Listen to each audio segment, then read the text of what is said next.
Guys, kerana takut bersaing dengan Indonesia hingga Brazil mengatakan Indonesia sebegini. Apakah yang dikatakan oleh Brazil kepada Indonesia itu, guys? Mari kita sama-sama tonton dan reaction bersama dengan saya. Mari.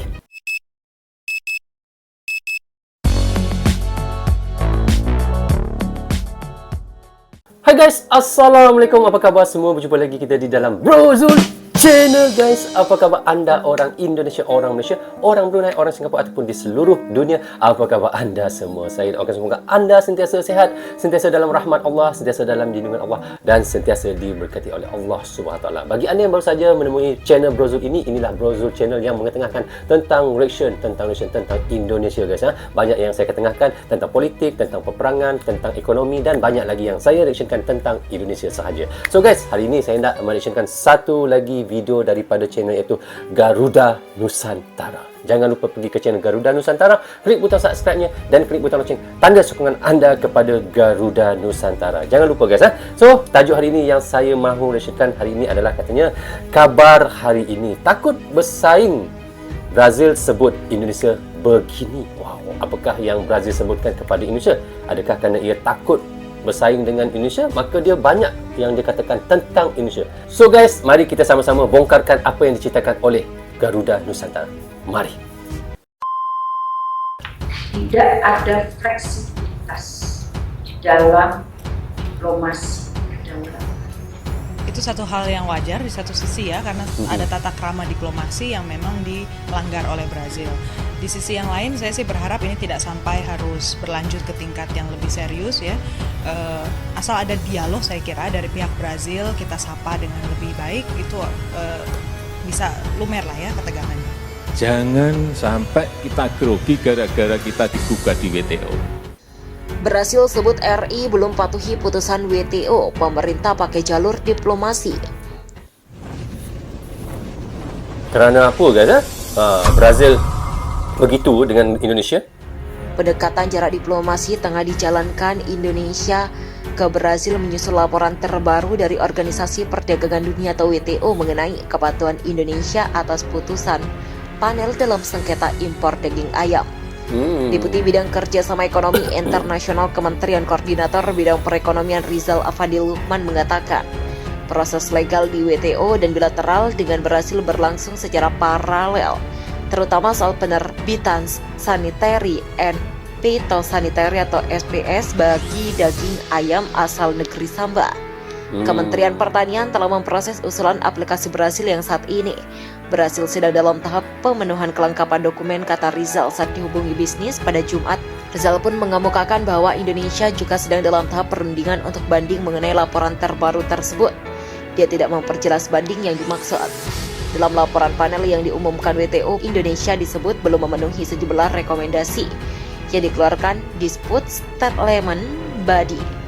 Salah satu ketidakpatuhan tersebut diantaranya soal pemberian izin terkait SPS untuk produk ayam dari Brazil yang bertentangan dengan artikel 8 dan Aneks C1 dari perjanjian SPS.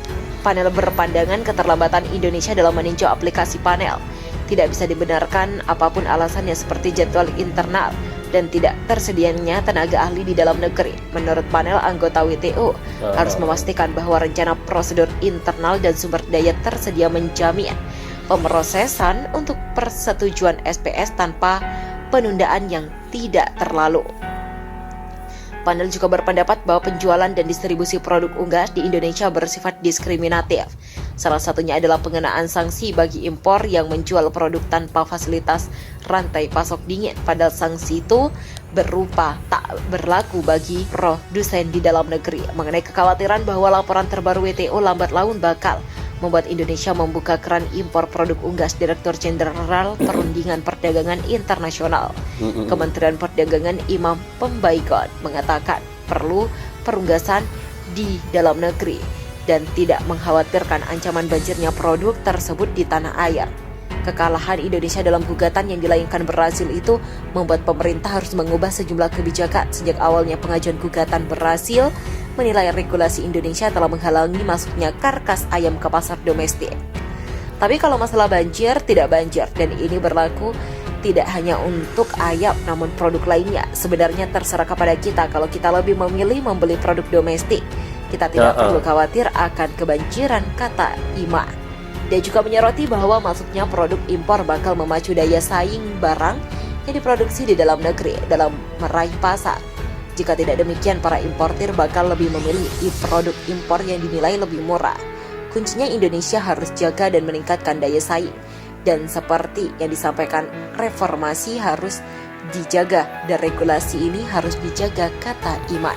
Ancaman ayam impor dari Brazil. Ada perbedaan standar halal dengan Indonesia.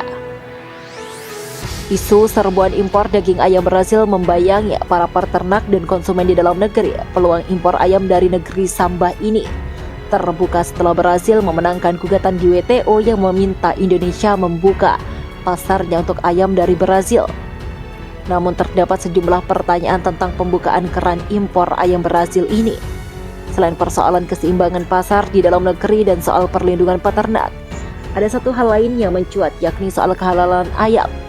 Oh, maknanya di sini tentang pengimportan ayam tu ya. Bermaknanya di situ Indonesia masih meragukan tentang halal ayam yang diimport daripada Brazil itu.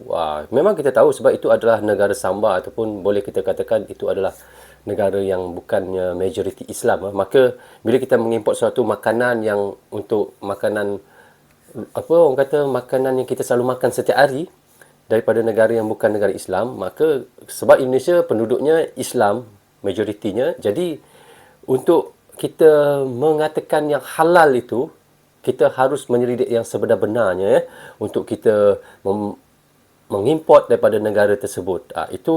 Itulah yang kita harus titik beratkan kepada makanan kita, iaitu terutamanya kita sebagai orang Islam ya, kita menitik beratkan tentang halal. Dari Brazil tersebut, dosen Fakultas Kedokteran Hewan IPB Supratikno mengatakan isu impor ayam Brazil ini bukanlah hal yang baru. Supratikno mengatakan proses impor harus melalui prosedur sesuai dengan peraturan yang berlaku. Dikutip dari laman resmi IPB, Supratikno menjelaskan proses impor harus melalui dua kementerian, yaitu Kementerian Perdagangan dan Kementerian Pertanian serta Badan Penyelenggaraan Jaminan. Maknanya untuk proses import ayam ni, katanya tadi harus daripada melalui dua perbadanan lah, perdagangan dan pertanian. Kerana daripada perdagangan tu mungkin penting, memang sangat penting, dan daripada proses pertanian ialah pertanian tu sebab pemeliharaan ayam ini adalah salah satu orang kata sumber dari pertanian, dan sepatutnya dia patutnya melalui satu lagi pembangunan maksudnya iaitu halal dan haram itu daripada kalau di Malaysia ni adalah JAKIM yang memberi iaitu sijil halal setiap produk-produk yang dibuat oleh anak bangsa Malaysia, tak kira luar daripada import daripada luar negeri ke. JAKIM adalah salah satu perbadanan yang sangat kuatlah di Malaysia ni yang mengiktirafkan sesuatu makanan itu halal ataupun tidak halal lah. Produk halal. Pihak importir harus bisa memenuhi persyaratan yang ditentukan oleh dua kementerian ini. Adapun persyaratannya yaitu aman, sehat, utuh, dan halal atau ASU. Persyaratan ASU tersebut sebagaimana mengacu pada standar dan pedoman internasional dan dibuktikan melalui kecukupan hasil audit atau Permentan 23 2018 pasal 7A. Selain itu juga harus ada sertifikasi halal yang diterbitkan oleh lembaga sertifikasi halal yang diakui oleh Otoritas Halal Indonesia. Proses impor tetap harus melalui prosedur sesuai dengan peraturan yang berlaku, jelas Supratikno. Menurut Supratikno, ada satu hal yang sangat krusial, yaitu adanya perbedaan standar halal yang dipakai oleh lembaga sertifikasi halal dari Brazil yang terkait dengan penggunaan mesin penyembelih atau rotary blader. Penggunaan mesin ini tidak dijanjikan dan tidak diizinkan pada SNI 99002/2016 tentang penyembelihan unggas. Okey guys memang untuk sebagai isu yang kita titik beratkan di situ untuk halal satu ayam itu adalah penyembelihan dia.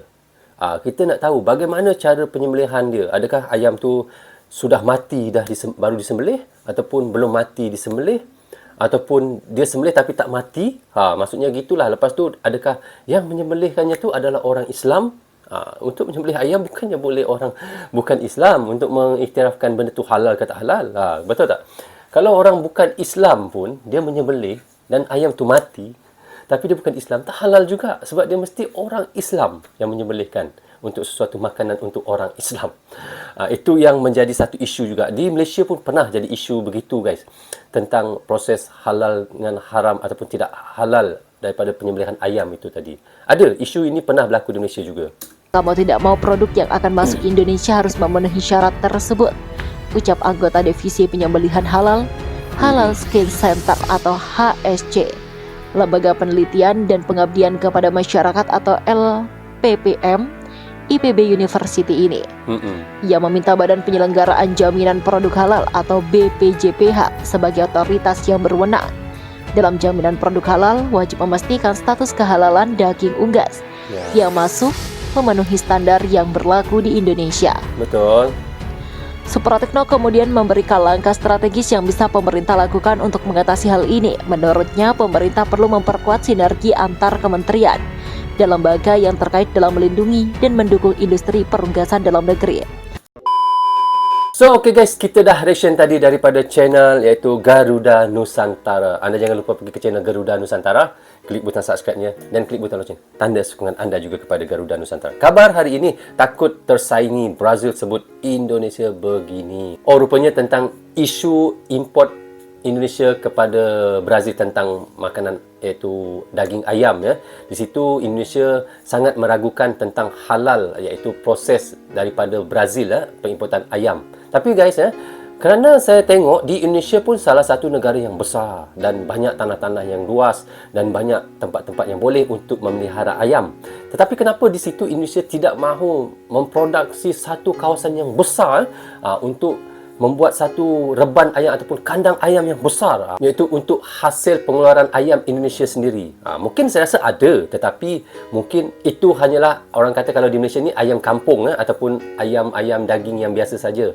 Yang diimport daripada Brazil tu adalah mungkin ayam-ayam yang sangat mahal lah. Mungkin kalau di Malaysia ni kalau ayam biasa yang dibela ataupun dijaga oleh petani-petani Malaysia sendiri, 1 kilo lebih kurang dalam RM7 hingga RM8 lah sekilo untuk ayam yang biasa dibela oleh negara kita sendiri ataupun oleh petani kita sendiri. Tetapi kalau kita mengimport daripada luar, kemungkinan 1 kilo ayam tu sudah boleh menjangkau hingga RM12, RM13 sekilo. Untuk seekor ayam kadang-kadang hingga menjangkau RM30 untuk satu ekor ayam tu saja. Itu yang diisukan di sekarang oleh Indonesia. Indonesia mengimport ayam daripada Brazil. Mungkin ayam itu adalah ayam yang berkualiti tinggi lah, ayam yang mahal lah, orang kata ayam import Di Malaysia pun ada juga ayam import. Banyak juga ayam import yang dijual di pasar raya ataupun di mana-mana yang ada toko-toko yang ada di Malaysia. Tetapi saya sebagai pengguna yang sentiasa makan ayam setiap hari, kerana di Malaysia ni guys, ayam adalah makanan yang kira paling murah lah berbanding ikan. Betul, kalau di Malaysia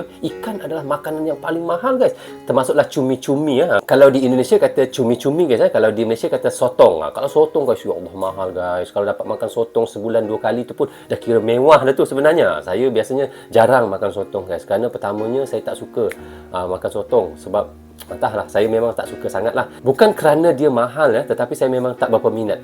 Lepas tu lagi saya tak suka makan ketam. Ketam pun saya memang tak minat. Macam mana pun orang ajak saya makan ketam, saya tak suka. Sebab apa? Leceh makan ketam guys. Kena kita kena kupas kulitnya. Kena kulitnya keras tu saya tak suka makan. Tapi udang saya suka. Dan juga makanan-makanan ikan seperti ikan siakap ke ikan kerapu, ikan bawal, saya suka. Tetapi kalau sotong dengan ketam ni saya kurang sikit. Itulah saya. Guys, walau bagaimanapun guys, kita sentiasa mendoakan mudah-mudahan pertanian di Malaysia kita, di Indonesia kita, mudah-mudahan akan terus berkembang dan terus maju seperti mana negara lain. Saya rasa untuk makanan harian, untuk makanan rakyat kita seperti Malaysia dan Indonesia ni, seperti ayam tu, saya rasa untuk menjadikan ia makanan import, lebih baik kita membeli daripada anak negeri kita sendiri ataupun petani-petani kita sendiri. Di situ kita lebih lagi yakin dan lebih lagi percaya dengan halalnya daripada kita mengimport daripada luar negara. Itu pendapat saya guys. Okey guys, sampai di sini saja untuk reaction saya kali ini. Semoga manfaat untuk kami di Malaysia dan untuk anda di Indonesia juga. Jangan berhenti menyokong Brozul Channel tanpa sokongan anda. Tiadalah Brozul Channel di dalam YouTube ini. Bagi anda yang suka dengan cara saya mereaction, anda boleh klik butang subscribe dan klik butang lonceng, tanda sokongan anda kepada saya. Jaga diri anda, keluarga anda, terutamanya anak dan isteri anda. Assalamualaikum. Goodbye. Bye-bye.